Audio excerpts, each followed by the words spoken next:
Sejam bem-vindos, começa agora mais um Jogo Económico. A partir de agora pode seguir-nos nas redes sociais ou no site do Jornal Económico, mas também na Bola TV. Use o hashtag Jogo Económico para comentar os temas que vamos ter em debate. Quem são as pérolas do futuro do futebol português? Os três grandes estão repletos de talentos e as consequências da pandemia nas contas dos clubes podem abrir-lhes as portas dos plantéis de Futebol Clube do Porto, Benfica e Sporting. Vamos saber quem são as minas de ouro do próximo defeso. Este será o tema da primeira parte do programa. Após o intervalo, vamos perceber como se prepara um hotel para receber uma equipa da Liga dos Campeões. Mas para já vamos ao talento nacional. Apresento o meu painel deste programa, João Marcelino, Diogo Luís e Luís Miguel Henrique. João Marcelino, começo por ti. A semana passada falámos do título do Porto e da importância que tiveram 8 jovens que foram oficialmente campeões, jogaram neste Futebol Clube do Porto campeão nacional. O que te pergunto é se esta aposta de Sérgio Conceição poderá ter continuidade na próxima temporada. Poder, pode. O Porto espera que sim, mas eu vou dizer uma coisa que é transversal aos três clubes e que eu acho que também fica muito evidente na atualidade do Benfica. É que eu não acredito num modelo que viva só da formação, como sim, já falámos várias vezes. Já falámos várias vezes, mas claro, é importante claro. dizer aqui. Portanto, claro que sim.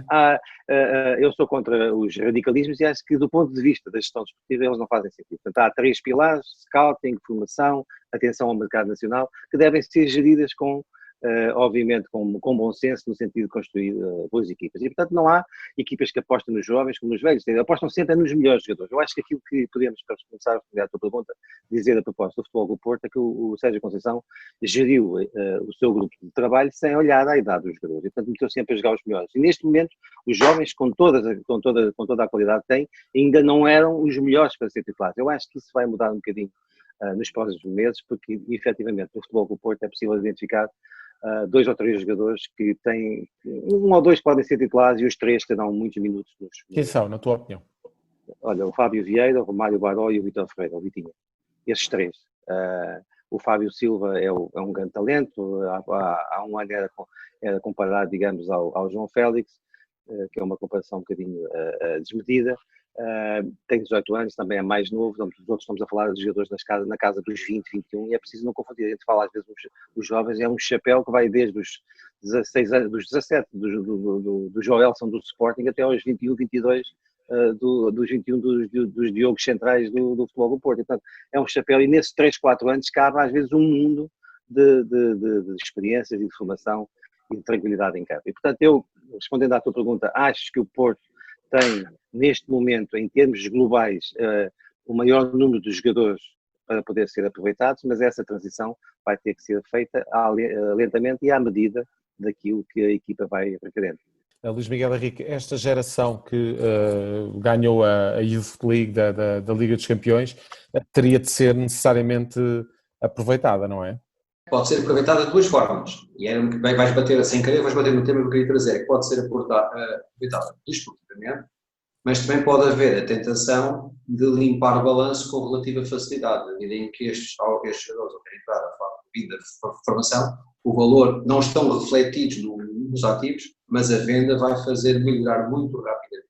Então, vai haver, por um lado, a tentação de, havendo o talento, de haver o aproveitamento desportivo e pelo menos a maturação para que seja potenciado desportivamente no curto prazo e financeiramente no médio e longo prazo, mas se as contas do Porto não estiverem tão boas assim, e só sabemos quando houver agora o fecho de contas do ano desportivo, poderá haver a tentação financeira e técnico-contábil para poder fazer aí alguma engenharia de forma a melhorar rapidamente o balanço, e se 1 ou 2 jogadores de formação rapidamente se consegue melhorar alguma, na casa das dezenas de milhões, essa mesma situação.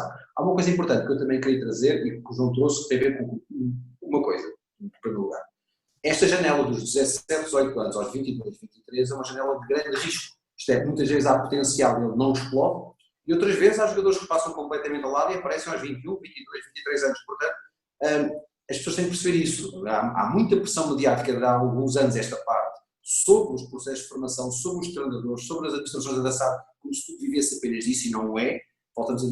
Temos dito isso rapidamente aqui, que o binómio scouting-formação é a forma de processo, e por vezes, consoante as receitas de um lado e do outro, elas poderão ser diferentes, mas é uma área de grande risco e que nem sempre as coisas correm. Por outro lado, qualquer processo de liderança de um treinador que não leve em conta o grau de profissionalismo, o talento e a competência, e olhe para a cor, para a nacionalidade ou para a idade, é um processo de liderança condenado ao fracasso. Diogo Luís, acreditas que esta geração de jovens pode ser a melhor geração de sempre de jogadores formada no Futebol Clube do Porto e a aparecerem de uma forma tão evidente?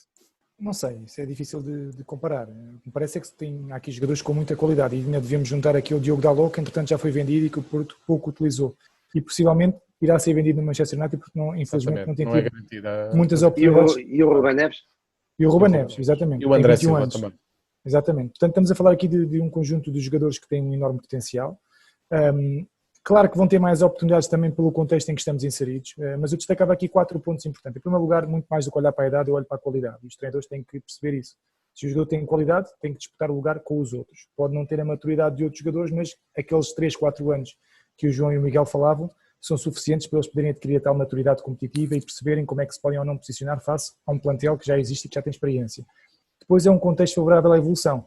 Se não houver um contexto de equipa, naturalmente será mais difícil para estes jovens valores despontarem. Aliás, pelo contrário, tem alguns que se podem perder pelo caminho. E, portanto, é importante que exista também um coletivo forte, de forma a que estes jogadores possam entrar, encaixar, não terem demasiadas responsabilidades e demonstrarem todo o seu valor e toda a tranquilidade possível. Depois é a oportunidade, tem que ter oportunidades. Sem oportunidades não conseguem se ingrar. E as oportunidades podem ser num contexto de casa-mãe ou saírem para evoluir e voltarem novamente já com outro estatuto, e por fim a gestão de expectativas, porque Fábio Vieira, por exemplo, um jogador que nós temos de estar aqui a falar mais, ou mesmo o Vítor Ferreira, entraram muito bem, fizeram bons jogos, mas têm que gerir expectativas, ainda não são craques, ainda são potenciais craques, e portanto desse ponto de vista tem que haver uma boa gestão não só dos recursos humanos por parte do clube, treinador, dirigentes, mas igualmente também por parte dos seus familiares e dos seus amigos mais próximos, de forma a que eles tenham a cabeça no sítio e possam continuar a evoluir de uma forma tranquila e não pensarem que já estão acima daqui do patamar em que já estão. Diogo Luís, começo por ti relativamente ao Benfica, depois de no final da temporada passada o Benfica ter feito a melhor venda de sempre da sua história com o João Félix, a verdade é que olhando aqui para os jogadores que estiveram, os jogadores da formação que estiveram no plantel desta época, acreditas que quem é que poderá ficar no plantel da próxima temporada e quem é que poderá despontar? Eu olho aqui para o Florentino Luís, que teve uma utilização irregular e fica um bocadinho por explicar porque é que teve essa utilização tão irregular, e depois temos aqui um trio de Tavares, Nuno, Tomás e David. Como é que olhas para este quarteto? Sim, tirando aqueles que já estão mais estabelecidos, Ferro, Rubem Dias, estes são aqueles que estão na rapa de lançamento. Parece-me que o Florentino é um jovem com muito potencial e esse sim, eu acredito que irá ficar para desenvolver as suas capacidades. Atenção, o meio campo do Benfica é muito concorrido e portanto tudo depende da forma como o Jorge Jesus vai ou não olhar para aquilo que é o futuro e para aquilo que ele pretende da equipa, porque tem Weigl, tem Samaris Costa, o Feiza também está a regressar, há muitos jogadores para aquela posição e depende um pouco da forma como o Jorge Jesus analisa ou não o potencial do Florentino. Se ficar para não jogar e para não se desenvolver as suas competências, naturalmente mais vale ser vendido porque efetivamente tem um bom mercado. Eu destacava aqui outro jogador que não está dentro deste lote, o Tiago Dantas, é um jogador também com enorme potencial, com enorme qualidade. Não sei se as suas características vão de encontro àquilo que Jorge Jesus pretende para a sua equipa ou não, mas a verdade é que é um jogador se calhar um bocadinho à semelhança daquilo que foi o Bernardo Silva e portanto seria bom para o Benfica aproveitá-lo, caso não o conseguisse fazer. Acho que parece-me que ficar na equipa B mais um ano seria atrasar um pouco o seu processo de evolução. E parece-me que os grandes clubes, nomeadamente o Benfica, tendo jogadores com qualidade e percebendo que eles não vão conseguir despontar na equipa principal e que a equipa B já tem um nível competitivo que não promove as suas características e as suas competências, parece-me que a decisão a tomar é encontrar soluções de forma a que eles continuem a evoluir, um bocadinho como o Diogo Gonçalves, que foi emprestado teve empréstimos atrás de empréstimos e que agora felizmente conseguiu encontrar um clube certo para as suas características e conseguiu efetivamente mostrar o seu valor na Primeira Liga e quem sabe poderá voltar, pelo menos para tentar ganhar a confiança de Jorge Jesus no próximo plantel. Luís Miguel Henrique, destes jovens, quem é que achas que poderá ter capacidade para lutar por um lugar na próxima época no plantel do Benfica? Bom, isso é uma pergunta que envolve o Jorge Jesus e a relação profissional que existe. Tenho alguma dificuldade em poder responder e se levar-me depois até uma declaração no final do programa, se tu me permitires. A resposta correta, honesta, mas diplomática, é dizer todos aqueles que mostrem competência e talento. Durante os últimos tempos, os últimos anos, por força do trabalho, foi sempre colado ao Jorge a questão de não gostar nos jovens. Isso não é verdade, desde o Estrela da Amadora, não foi verdade no Braga, não foi verdade no Bolonense, não foi verdade no conjunto disso. Há uma coisa que é certa, seja português, argentino, uruguaio, maliano, o que for, tenha ele 17, 18, 23, 30, 34, se for a pessoa competente, o jogador competente para o lugar e para a função, é ele que é escalado para trabalhar.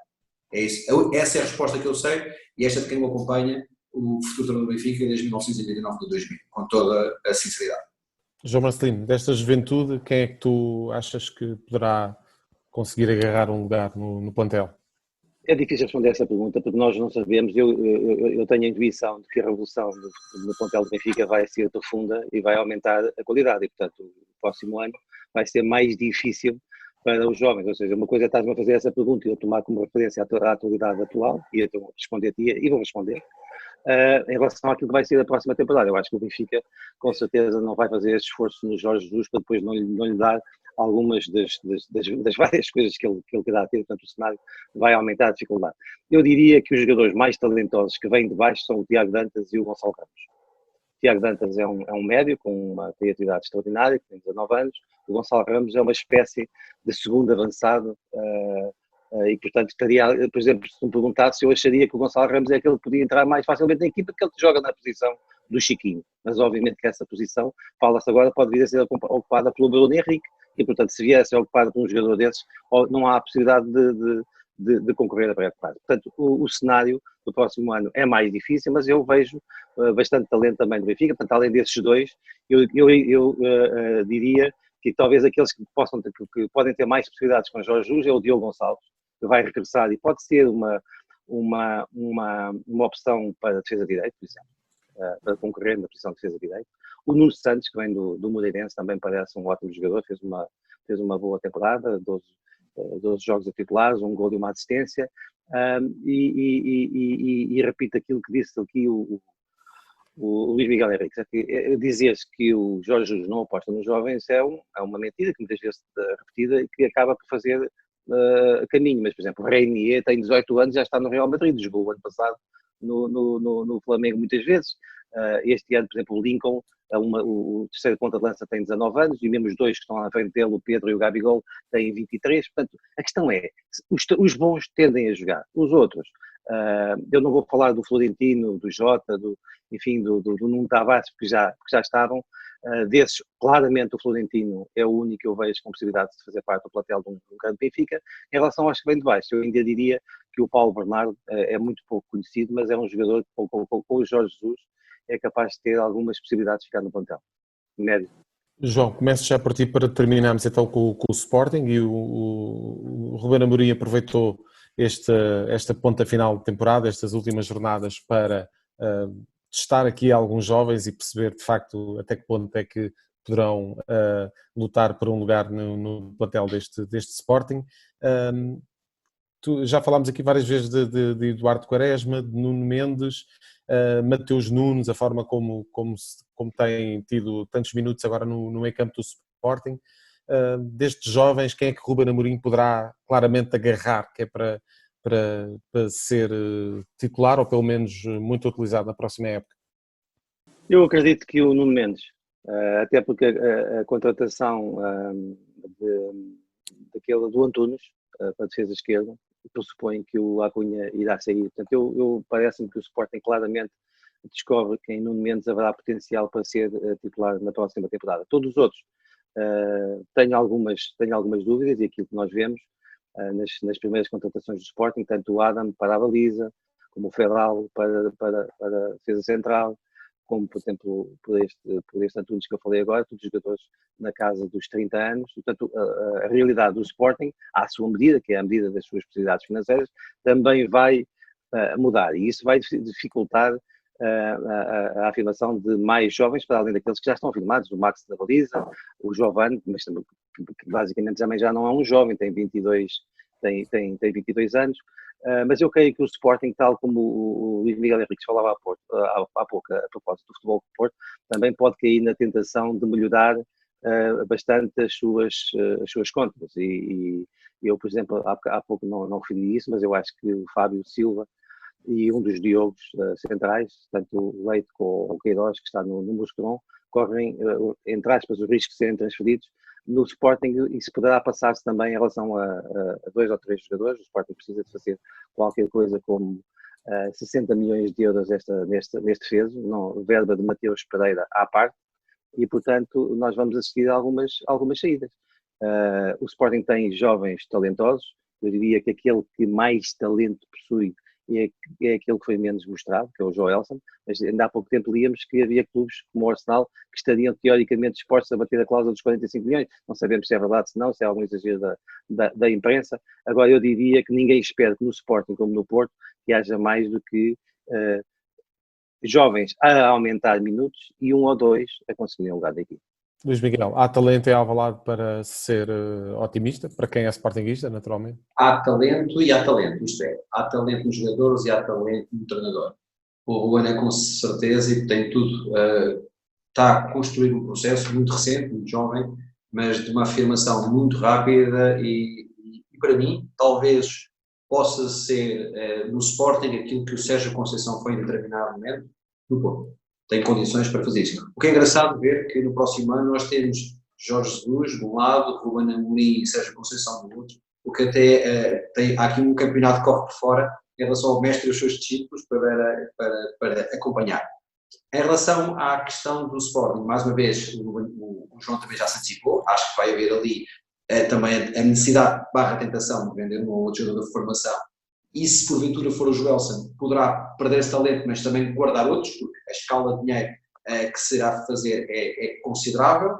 Mas eu, já antecipando o número que vou escolher lá na frente, eu, contrariamente ao que disse no programa de Jogo Económico no início desta época, que não considerava o Sporting candidato ao título, eu acho que o Sporting no próximo ano, ainda houver este clima de pandemia, com os estádios meio vazios, em que porventura haja uma gestão de expectativas da massa adepta mais apropriada e se calhar deixando em segunda linha outras competições e focando no campeonato, um pouco que fez o Leonardo Jardim quando passou pelo Sporting, isto para dizer que sim, eu considero o Sporting candidato ao título e devemos ter os 3 grandes a competir pelo título nacional.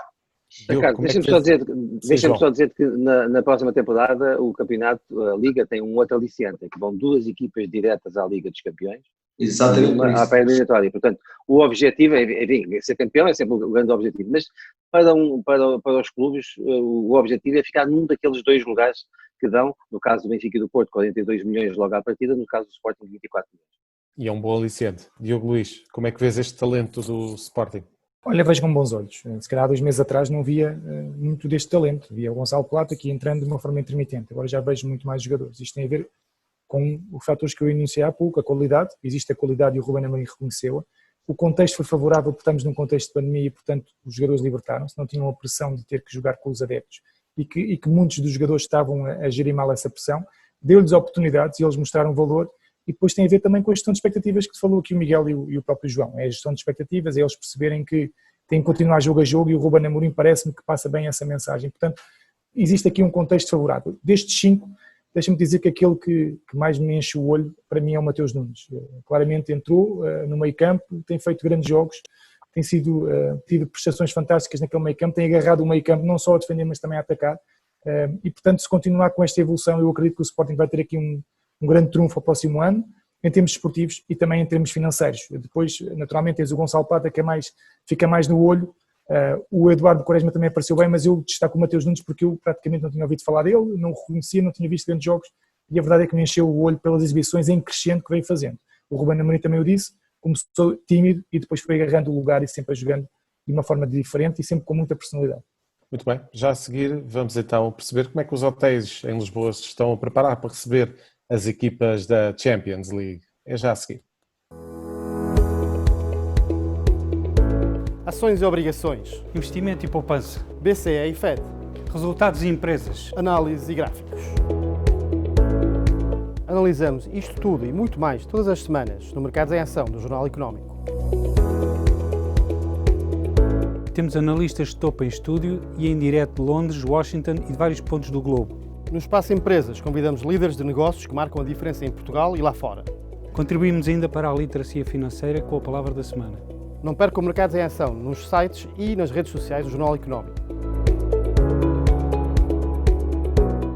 Estamos de volta neste jogo económico. De 12 a 23 de agosto, 8 hotéis lisboetas vão receber as equipas da Champions League. E em tempos de pandemia importa saber que cuidados devem ser tidos em conta para reduzir o risco ao mínimo.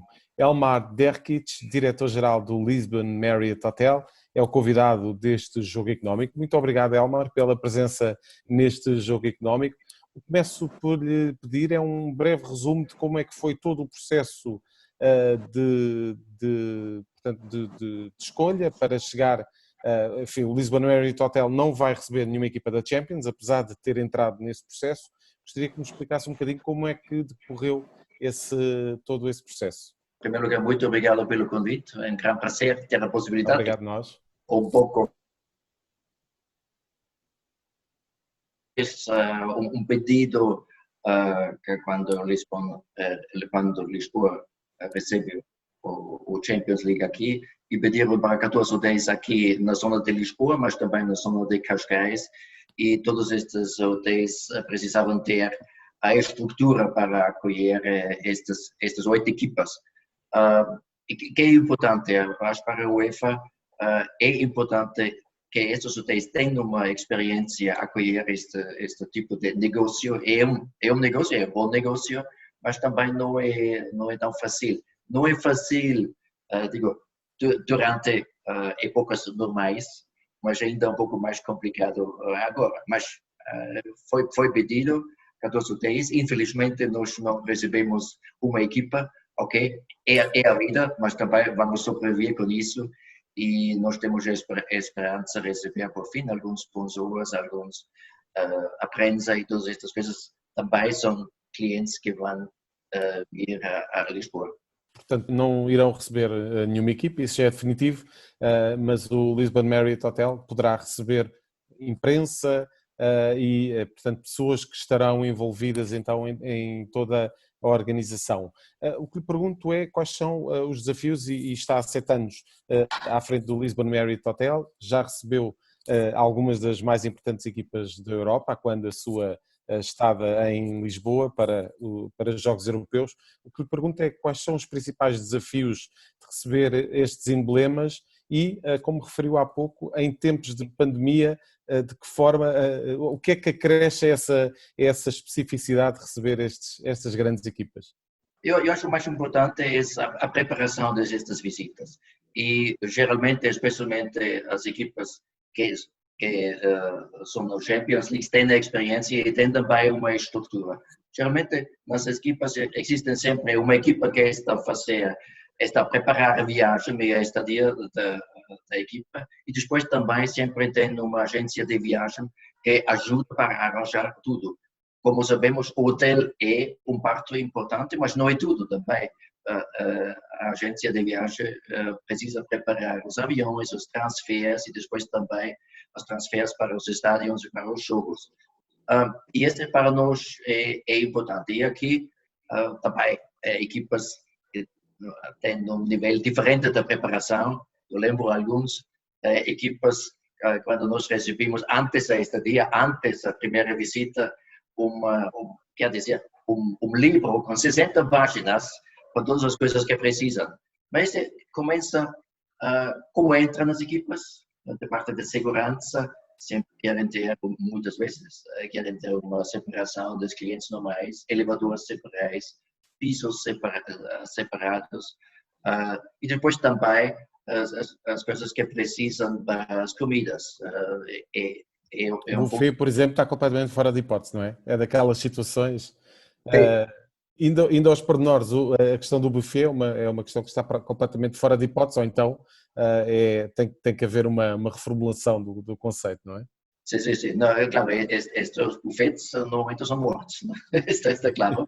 Mas, por outro lado, as equipas têm uma definição muito clara que precisam, e um ponto também é essa tranquilidade durante a estadia. Então, não pode ser que algumas obras acontecem durante as horas de repouso, durante as horas de dormidas, e tudo isso é importante falar. E, por exemplo, aqui nós, como diz, já tínhamos muita experiência com estas equipas, nós temos sempre uma equipa dedicada só para estas equipas. Está aqui no hotel 24 horas. Mas funciona perfeitamente. Se tivermos um problema, ok, solucionamos e está.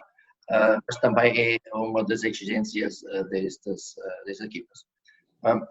Referente à pandemia, claro, aqui todas as regras que temos da parte da DGE se aplicam também para as equipas, mas o distanciamento social, para as refeições, para as comidas, está claríssimo. O check-in também está em ponto claro. A separação, como antes, das entradas e saídas são coisas importantíssimas. E, como disse já, o buffet está morto, então nós servimos as comidas.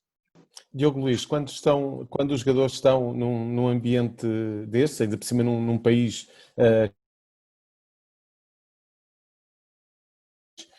cuidados que devem ter numa situação de estágio fora do país? Olha, felizmente nunca tive uma situação destas e vivemos uma pandemia, mas a realidade é que já num contexto normal, já os jogadores e as equipas já têm sempre um contexto especial, ou seja, estão sempre um pouco separados do resto da população, entre aspas, que está nos hotéis, têm sempre uma sala à parte para poder fazer as suas refeições, também tem uma sala à parte para poderem descontrair e, portanto, num contexto ainda maior como este e numa final 8 da Champions League que tem uma dimensão enorme e uma importância muito relevante, naturalmente as condições serão ainda maiores, se calhar um piso ou dois para a equipa, uma sala também para descontrair bastante maior, ou se calhar um piso inteiro em que tenha uma ou duas salas em que possa servir sala de refeições, sala de análise de jogos, sala de conferências e em simultâneo também ter algumas situações para os jogadores poderem conviver e poderem se distrair e poderem passar o tempo. Parece-me que o mais importante é isso. E depois destacar também este pormenor importante do elevador, que é algo que no meu tempo ainda não existia, mas que agora cada vez mais, e sobretudo pela dimensão que o futebol está a atravessar,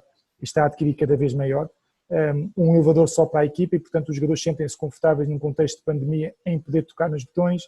São pequenos pormenores que fazem a diferença. Acima de tudo, o que me parece é que os clubes e as unidades hoteleiras o que pretendem é que os jogadores tenham a máxima confiança naquilo que é o seu dia-a-dia e que estejam o mais confortáveis possíveis para poderem estar tranquilos relativamente àquilo que são as condições, de forma a se concentrarem única e exclusivamente naquilo que é o objetivo final, que são os jogos, que são os encontros, e prepararem-se bem para os treinos, de forma a que consigam atingir os objetivos. Portanto, todas as condições e mais algumas são postas à disposição dos jogadores, sobretudo e das equipas técnicas, e acima de tudo os jogadores têm que se preocupar com aquilo que têm que fazer. E bem, e destacar aqui a importância do know-how que nós já temos nestas matérias em Portugal. Os nossos hotéis já estão muito bem preparados para tudo aquilo que vão encontrar. Naturalmente, num contexto de pandemia, há algumas circunstâncias e algumas dificuldades extra, mas como disse o Elmar e bem, são soluções.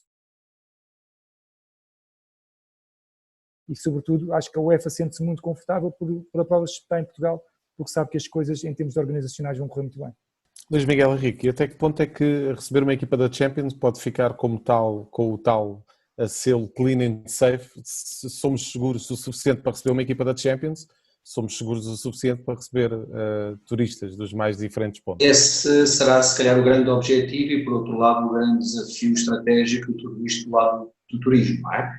Porque nós entramos bem na gestão da pandemia e não estamos a sair tão bem assim, ou pelo menos em algumas bolsas, essa comunicação não está a sair tão bem. E tem muito a ver com uma coisa que é a gestão de expectativas, isto é, como a fasquia inicialmente começou muito alta, parece que agora está muito baixa. Se calhar até não estamos tão mal assim, mas, por contraponto àquilo que foi comunicado inicialmente, começa a passar essa informação e ela tem que ser de alguma forma desmontada.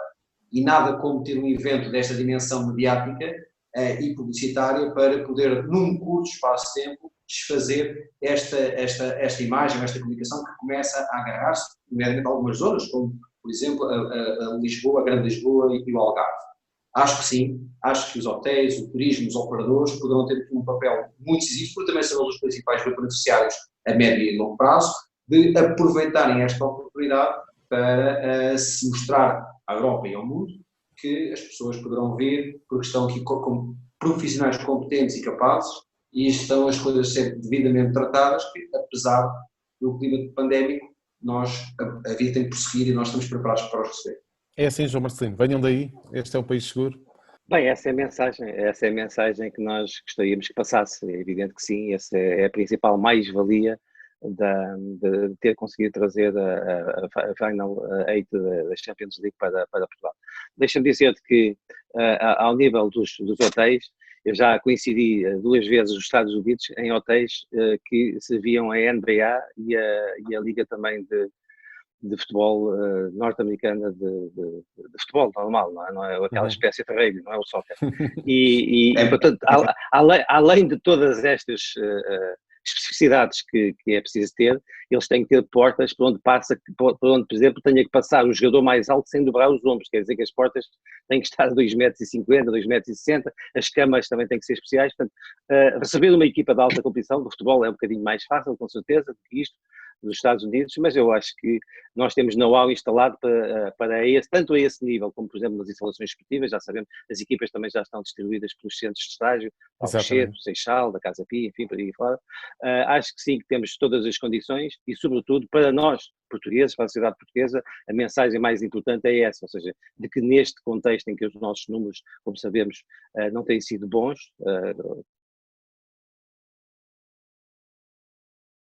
uma prova com tanta visibilidade como esta, e em segurança, claro. Já agora, João, falaste da distribuição das equipas pelos centros de estágio, parece-te uma boa escolha por aquilo que se conhece até agora? Sim, parece-me sim, centros de estágios qualificados, de equipas de alta competição, bons relevados também, espalhados um bocadinho por toda a região de Lisboa, não só mesmo no centro, mas também à volta, como por exemplo no Estoril, e portanto acho que sim. E a Mafra na região. Acho que a escolha é boa, as equipas vão poder treinar com todas as condições e todos nós esperamos que no final resulte um grande espetáculo televisivo sem problemas, que é isso que espera a UEFA e que espera obviamente a Federação e o Governo português, né? E os hotéis de certeza também. Elmar, até que ponto é que o Lisbon Marriott Hotel, apesar de não receber nenhuma equipa, vai aproveitar este período da fase final da Champions para promover a sua cadeia? Para nós é uma boa oportunidade. Eu acho mais importante ter este campeonato aqui em Lisboa. Este é o mais importante e, como dizem os outros senhores, é importante distribuir a informação. Lisboa e Portugal é um lugar seguro e aqui pode fazer uma estadia, pode fazer estes jogos importantes. Isso eu acho mais importante. Daquilo que conhece do panorama dos hotéis em Lisboa, pós-pandemia? Vai ser complicado. Então, apesar da Champions League, o desafio que ainda temos é que, especialmente, empresas ainda não querem confirmar os seus pedidos, as suas reservas. Claro, percebo também, ninguém quer fazer um investimento grande para fazer uma reunião aqui em Lisboa e depois não ter a certeza que estas reuniões vão funcionar. Eu acho que este ano ainda vai ser complicado. A nossa previsão é uma pequena recuperação a partir do ano próximo, mas também janeiro, fevereiro, março ainda está fraco. Tudo depende como vai ser a pandemia. Vamos controlar isso ou não, e no momento está ainda um pouco bastante fraco. E também o mercado nacional ajuda para os resorts, isto está claríssimo. No Algarve não é mau, mas também não é espetacular, mas na cidade aqui e este não existe. Muito bem, Elmar, muito obrigado então pela presença neste jogo económico. Voltamos já a seguir para as escolhas de Luís Miguel Henrique, Diogo Luís e João Marcelino. Estamos de volta para as escolhas da semana e começamos então precisamente com o número da semana e com a escolha do Luís Miguel Henrique. Luís, a tua escolha desta semana é o 3. É o 3 por uma dupla razão. Como antecipei um bocadinho ali há uns minutos atrás, eu acho que tudo se prepara para termos realmente uma corrida a 3, se um conjunto de fatores, nomeadamente, se mantiverem, isto do lado do Sporting, porque no início desta época eu disse que o Sporting não era candidato ao título, e era óbvio, mas acho que não, acho que estão a fazer as coisas bem feitas, e nomeadamente neste clima de pandemia, poderá eventualmente beneficiar, dos 3 grandes, aquele que sai mais beneficiado, claramente ao Sporting. Por essa razão, é só o 3. Por outro lado também, dizer, porque já é público, não estou a libertar nada, é o salário com que Jorge Jesus regressará a Portugal e que irá oferir menos do que aquilo que oferiria onde estaria, não só agora como no passado recente, e é uma aposta clara do treinador em querer voltar ao seu país, e eu sei que essa é a principal razão que o trouxe. Passamos então para o Diogo. Diogo, o teu número é o 10. É o 10, e olha, são os títulos ou os troféus que um dos melhores treinadores a atuar no mundo neste momento tem, que é o Zidane, e que não é reconhecido como tal. É engraçado que quando falamos de grandes treinadores, falamos de Guardiola, de Mourinho, de Pochettino, enfim, tantos outros, exatamente, Klopp, e nunca damos o mérito ao Zidane. A verdade é que em 4 anos, porque ele teve 3 épocas e meia mais época e meia, ou 2 épocas e meia mais uma época e meia, vai com 10 títulos, 3 Champions, pode fazer a 4ª este ano, 2 campeonatos espanhóis, 2 mundiais de clubes, uma supertaça europeia e 2 supertaças. Esteve desempregado, ninguém o contratou. É impressionante. Para o Real Madrid, e quando ele regressou, toda a gente dizia que ele não ia ter sucesso, e a verdade é que este ano ele consegue novamente vencer. Não percebemos muito bem a forma do sucesso do Zidane, a verdade é que é tranquilidade, é discrição, mas com certeza que ele deve trabalhar bem se não conseguir vencer os troféus que vence e os jogos que vence. E, portanto, destacar aqui o mérito para aquele que foi um grande jogador e que naturalmente também é um grande treinador, um dos mais conceituados, em minha opinião, sobretudo pela forma como ganha. E nós temos que, e a verdade é que os fins justificam os meios e nós temos que reconhecer que efetivamente ele tem muita capacidade. Só brincadeira, já que estou quase a sair. A liderança lá deve ser pelo exemplo, porque ele, cada vez que no treino alguém faz o que ele não quer, ele envergonha fazendo e rapidamente os outros têm que seguir. Portanto, a liderança pelo exemplo é um caso paradigmático. É só envergonhar quem faz errado. Ainda podia também, ser também quer fazer uma partezinho, quer dizer, ele ainda só treinou um clube, não é? Está ali na sua zona de conforto, é tudo feito no Real Madrid, portanto tem que provar. Mas quando você treinar no Real não tem este currículo. Sim, claro que sim, eu não tenho dúvidas nenhumas que será um grande treinador. Agora, a verdade e 2 portugueses passaram por lá. Ele não é talvez tão considerado porque digamos que a crítica, não é só Portugal, a nível internacional, acha que ele conseguiu aquilo no maior clube do mundo, não é? João Marcelino, e o teu número desta semana é o 17. 17 é o número de pontos que tem o Aves, que no final do campeonato vai ser metade daquilo que conseguiu a equipa que está imediatamente acima. Eu não vou entrar em pormenores, vou deixar isso aqui aos meus colegas, mas vou só aqui dizer o seguinte, que é, este processo do Aves impõe especial reflexão sobre o capital que chega às SADs. Poderá haver outras conclusões a tirar, outros problemas a lidar com, mas eu acho que a nível do futebol português, a Liga, a Federação, mesmo o Governo, tem que começar a olhar para isto, porque é muito importante perceber de onde é que vem o dinheiro e quais são os objetivos que esse dinheiro quer à frente de alguns clubes, em Portugal e no mundo. João Marcelino, passamos então para os protagonistas e, de facto, o teu protagonista desta semana foi uma das pessoas em maior destaque, Luís Filipe Vieira. O presidente do Benfica. Que fique bem claro que eu acho que o Benfica contratou um grande treinador, contratou um dos melhores treinadores portugueses e um homem com capacidade provada a nível mundial. A época do último ano no Flamengo foi extraordinário. Portanto, eu não tenho dúvidas quanto ao treinador que o Benfica está a contratar. Tenho já algumas dúvidas sobre se o está a fazer em consonância estratégica e de coerência com aquilo que será um projeto que deveria haver ao mais alto nível, mas há uma coisa que eu não posso deixar de assinalar, é que esta contratação faz um bocadinho quanto à perda de alguma credibilidade por parte do Presidente do Benfica no seu discurso. Há um ano ele dizia que enquanto fosse Presidente nunca o Jorge Jesus voltaria ao Benfica. Há mais tempo, há 3 anos, 4, meteu-lhe um processo de 14 milhões de euros. E também sabe-se que indicou a porta de saída, que foi nessa altura que o Jorge Jesus foi para o Sporting, precisamente porque ele não teria o perfil ideal para a aposta que se iria fazer na formação e, portanto, o Benfica desistiu dessa aposta, o Jorge Jesus ganhou rapidamente algumas habilitações nessa matéria. E, portanto, tendo o Benfica feito uma grande contratação, o Presidente do Benfica, no seu discurso, não sai bem deste processo e isso vai lhe dar algumas dificuldades nas próximas semanas, porque vai ter umas eleições para enfrentar e isto que eu estou aqui a dizer não deixará de ser um tema forte da campanha eleitoral do Benfica. Passamos então para a escolha do protagonista, que são 2, do Diogo Luís, Diogo Weizau e Estrela Costa. É verdade, são um casal, são os tais características que aparecem aqui e nós não sabemos bem de onde, e como dizia o João, não há compliance, nós quando vemos um maço de notas a aparecer, é logo aquele e vem comprar e permitimos que compre um clube ou uma SAD e que ande aqui a passear, e a verdade é que são pessoas que não vieram com intenções nenhumas positivas, que só estão a denegrir o nosso futebol, e num século XXI não deveria ser permitido que isto acontecesse. Estão em causa 2 jogos finais de Aves, despedem, não permitem que os jogadores treinem, fecham as instalações, despedem médicos por telefone, de forma a que não se possam ser feitos os exames de Covid, não possam os jogadores estar disponíveis, cancelam as apólices de seguro, enfim, uma atrapalhada. E aqui também, fazendo a ligação, parece-me que a Liga de Clubes também tem naturalmente aqui algumas consequências, também tem aqui alguma culpa, porque os mecanismos de controle têm que estar bem alinhados e não podem permitir que isto aconteça. A partir do momento em que vemos um clube que não cumpre com as suas responsabilidades, tem que ser logo recolocado à parte. Não pode permitir que vá até ao fim e depois no limite andemos aqui, vai jogar, não vai, vamos dar aqui dinheiro para eles jogarem.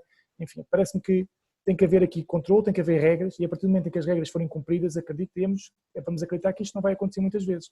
Enquanto isto for um forró-bodó, toda a gente fizer o que lhe apetece, é normal os jogadores terem os ordenados em atraso, é uma situação normal, a Liga vai andando para a frente e para trás, chegamos ao fim da época, logo se vê, aqui as coisas acabam por ser penalizadas, e mais uma vez uma má imagem do futebol português, péssima imagem, digamos, e que vai colocar aqui em questão mais outras questões, como mérito esportivo, quem é que desce, quem é que não desce, enfim, uma atrapalhada que naturalmente era bem evitável se a Liga também tivesse agido a tempo. Luís, a tua escolha também é o Desportivo das Aves. É impossível passar ao lado deste tema, para ser complementar aquilo que os meus, porque quer o João, quer o Diogo falaram de factos, e eu vais-me permitir especular um bocadinho. E especular porque eu acho que isto que está a acontecer não é por negligência, não é por falta de controle, é exatamente uma estratégia muito ponderada para colocar uma pressão abismal sobre a Vila, sobre o clube, sobre as forças vivas do Aves, de forma a que quem porventura possa ter investido algum capital no Aves consiga recuperar de uma maneira não muito tranquila. Posso estar equivocado, mas todos os sinais que eu leio é de uma manipulação de um conjunto de fatores para criar uma pressão brutal e ilegítima, de forma a que possa, Luís, a palavra safar, mas era grave, mas para que possa de alguma forma, está-me a faltar outra melhor, vou usar o safar, para safar o melhor possível daquilo que a aventura não foi tão bom. Luís Miguel, tens uma declaração final para nós?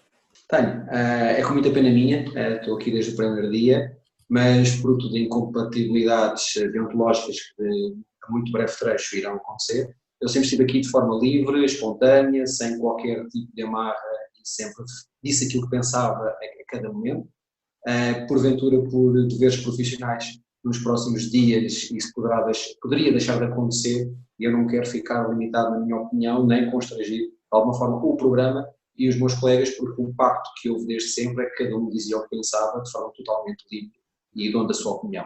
Como poderei ter algumas limitações, eu próprio não as quero impor aos meus colegas e então vou pedir-te para me dispensar dos programas futuros e quando puder, cá voltarei. E acredito que falo por todos, foi um prazer enorme ter-te neste painel desde o início e contar com as tuas opiniões livres e sempre isentas. Muito obrigado, Luís Miguel Henrique, por tudo. Diogo Luís e João Marcelino, voltamos para a semana com os números que contam dentro e fora das 4 linhas. Até para a semana.